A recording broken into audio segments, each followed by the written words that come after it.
Bristol is already a great cycling city in UK terms. There's already about 8% of the trips in the city are taken by bike. Even though it's a hilly city with a lot of congested traffic, there's something about Bristol that really likes bicycles and takes to bicycles.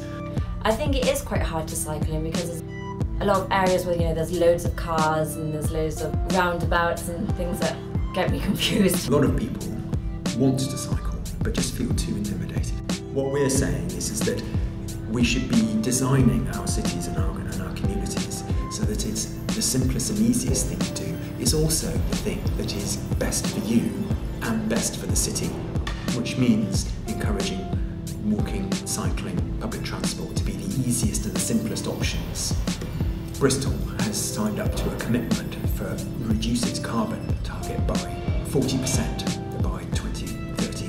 There will be knockbacks along the way as you're trying to implement a change in the way that we look. We've spent 60 years building a city which is the majority of the transport investment has gone into cars. I think the big thing now is to make it so that everybody feels that they're part of a need to change. Bristol Green Doors, because it seems very personal and like going into people's homes and seeing what they've actually done to make their home a better place to live in, but using sort of sustainable materials. I think it's a good idea to people who have done things to their homes to try and make them more energy efficient and warmer. They open them up and share their experiences with other people. I wanted to show people what they could do with an old Victorian house.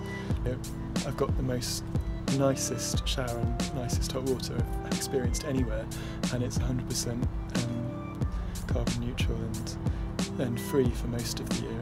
I live in Easton in this area, so obviously getting inspired what other people have done. Just basic changes, insulation.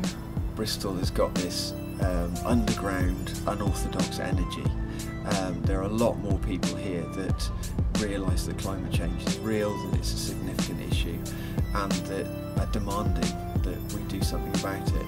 Hopefully a sense in Bristol that it's a green city, that it's becoming greener, and there's lots of things which can be done to make it a sort of blaze a trail in Britain and Europe. Bristol is the city that is capable for change. We're actually thinking about the future and where we live. Bristol's already a fantastic city and it's very green in many respects.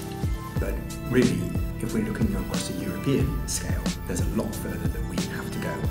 And I think what winning the Green Capital bid is it really clearly states Bristol's aspirations to be a European leading city.